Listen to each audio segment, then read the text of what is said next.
Alors bonjour à tous, je me présente, je m'appelle Nicolas Garin, je suis développeur front. Alors ce soir je vais pas vous parler de React, hein, désolé. Je vais vous parler de comment bien organiser son projet Angular. Ou plus précisément, enfin oui c'est ça en fait en gros. En gros j'ai pas la prétention de vous présenter la bonne voie à suivre, hein, s'il y en a plusieurs. Mais juste une qui a suscité de l'intérêt chez moi en fait. Alors, premièrement, dans un premier temps, on va voir l'organisation des fichiers, le problème lié au pattern MVC sur Angular et voir quelles autres solutions s'offrent à nous. Je tiens aussi à faire un petit arrêt sur les bonnes pratiques à avoir sur Angular. Il y en a beaucoup, donc je ne vais pas tous vous les citer. Si ça vous intéresse, vous pouvez aller sur le site de John Papa, qui est très très bien fait. Qui va vous référencer vraiment toutes les bonnes pratiques à avoir avec toutes les technologies en général, mais surtout Angular. Et à la fin, bah, je vais vous présenter un petit exemple d'application que j'ai fait. Vous pouvez y accéder normalement sur GitHub, si ça vous intéresse de le récupérer. Alors, l'organisation des fichiers.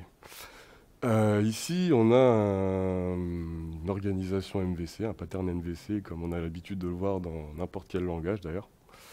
D'un côté, on a les contrôleurs, d'un autre côté, on a les views, les modèles, etc. Alors, le premier problème que j'ai avec ça, c'est que les fichiers sont classés par type et donc ils sont un peu éparpillés partout.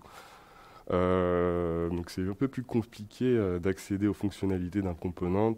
Par exemple, la vue qui est ici, qui sont ici, et le contrôleur qui est là, les directives qui sont là, enfin bref, ça devient tout de suite problématique. Et ça pose problème pour de grosses applications. Si vous avez des applications qui font plus de 10 contrôleurs, par exemple, c'est dur d'y s'y retrouver, je vous le dis. Ensuite, bah, du coup, on a une mauvaise lisibilité. C'est très compliqué à maintenir. Voilà, c'est pas très fan de tout ça. Moi, je vous propose plutôt d'organiser vos fichiers un peu comme ça. Première vue, ça peut faire peur, quand on n'a pas l'habitude. Mais vous allez voir que c'est quand même plus propre et plus simple à organiser. Bah, peut-être que je l'utilise peut-être à tort, l'orienté component. Je ne sais pas si c'est le bon terme, mais j'aime bien l'appeler comme ça. Donc, là, on a une structure orientée component. Votre component vont être le noyau de l'application. Donc on y réunit ici, par exemple pour le home, on y réunit un contrôleur, une vue avec éventuellement un CSS et une route. Vous pouvez voir aussi que dans certains components, on a plusieurs sous-dossiers, par exemple article, qui va contenir deux sous-dossiers, liste et détail. C'est parce qu'une liste, dans les articles, on a une liste et on a le détail aussi de l'article en question. On a aussi le dossier module qui va contenir tous les modules qui sont réutilisables même en dehors d'une application. Donc ça peut être des modules que vous avez développés vous-même ou des modules que vous intégrez comme Bootstrap par exemple. Ensuite, on a le dossier shared, juste ici, qui va contenir bah, tout ce qui est directive, filtre, vues qui seront redondantes dans l'application et peut-être un contrôleur, un main contrôleur que j'utilise pour gérer la plupart des choses qui sont sur toutes les pages.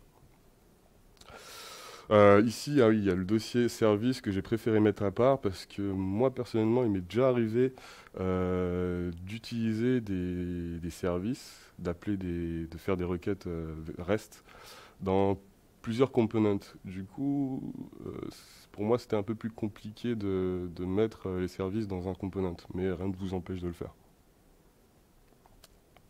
Alors, les avantages. Ici, on a des fichiers classés par rapport à leur sujet, et non pas par rapport à leur type. Type, quand je dis type, c'est contrôleur, modèle, vue, etc. Ici, ils seront vraiment classés par leur sujet. Par exemple, la page home aura tout ce dont elle a besoin dans un dossier. Ensuite, les composants sont individuels, donc je sais pas, admettons, vous n'avez plus besoin de la page détail, il suffit de supprimer le dossier, quoi, et ça marche encore. Contenu est facilement identifiable.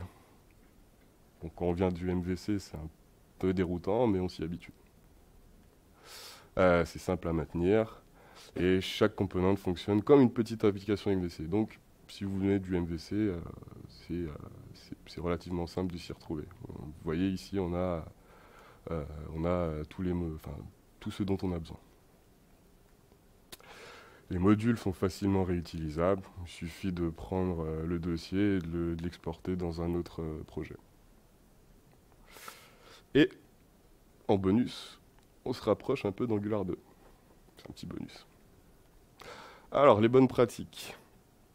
Donc, je vais vous parler des bonnes pratiques, de quelques bonnes pratiques à avoir pour avoir un code lisible et clair.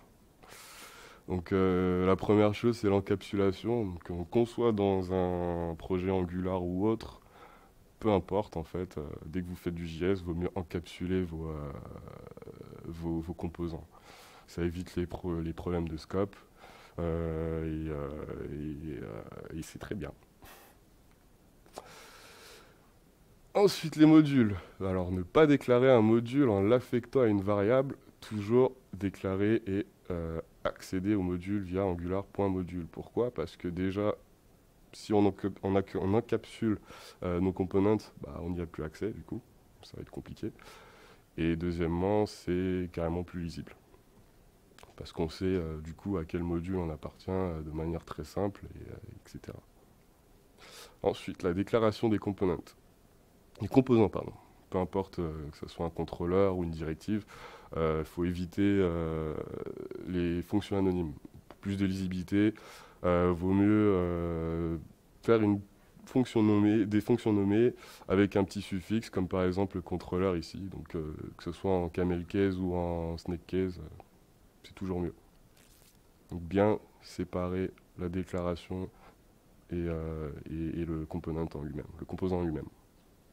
Contrôleur as, je ne vais pas vous énumérer tous les avantages. Il y a des articles qui le font très bien. Je vais juste vous présenter un petit script ici qui ne fait pas grand-chose, mais on voit tout de suite que c'est très clair. On a la déclaration d'un view model ici, qui sera le 10 du coup de la fonction, et on y a accès partout, quel que soit le scope. Ensuite, les routes. Il faut éviter de charger tout ce que vous avez besoin de charger dans la page après le routage. Donc, par exemple, je sais pas, vous chargez le détail d'un article, ne le faites pas dans les contrôleurs. Faites-le plutôt dans les routes, avec un résolveur qui va vous permettre en fait de gérer les exceptions. Je sais pas, par exemple, il y a un contenu qui est plus disponible, vous pouvez facilement rediriger l'utilisateur sur une 404 par exemple. Exécution. Donc là, on va passer à la phase d'exemple. Mais d'abord, je voulais vous parler un peu de Gulp. Pourquoi j'ai choisi Gulp, surtout? Alors, pourquoi Gulp? Déjà, premièrement, il utilise des streams. En fait, l'avantage des streams, c'est que, par exemple, admettons, vous devez compiler du SAS.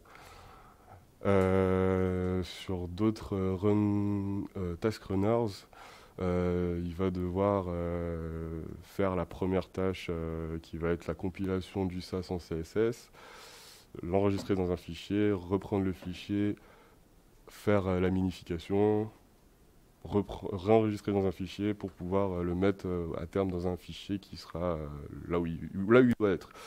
L'avantage de Gulp, c'est qu'il fait tout ça en un seul stream, donc il garde tout en cache, il n'y a pas de fichier, il ne travaille pas avec des fichiers, il le fait tout d'un coup, donc du coup, c'est beaucoup plus rapide.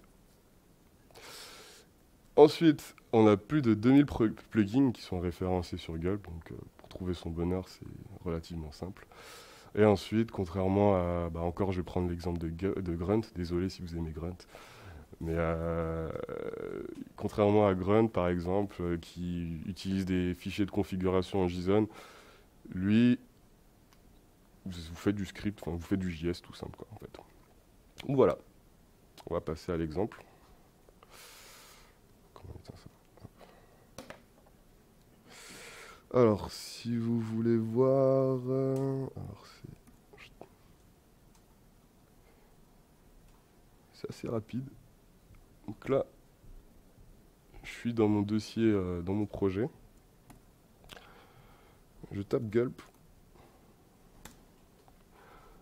Et il va me lancer un navigateur avec mon projet en question.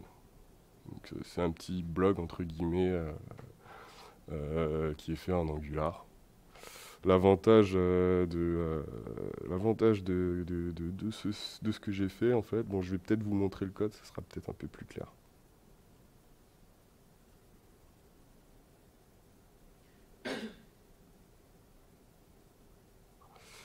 Hop.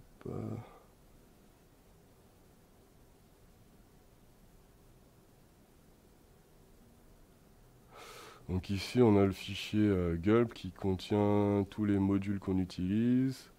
Ça sert à rien que je vous les énumère, c'est tous. On a le gulp connect qui va nous permettre de créer un serveur HTTP et de le synchroniser avec votre code. Donc si vous modifiez votre code pendant que le script est démarré,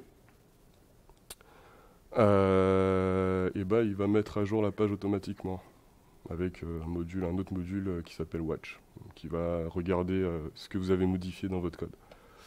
On a SAS ici, Uglify, enfin bref, c'est des trucs classiques qu'on utilise quand on fait de l'Angular. Donc, on a démarré notre serveur. Ça fonctionne bien. Et admettons, je sais pas, j'ai envie de modifier le titre ici, bienvenue sur mon blog. Hop, je vais dans le contrôleur. Je veux qu'on m'entende bien, du coup je vais mettre des points d'exclamation. J'enregistre et boum, c'est mis à jour automatiquement.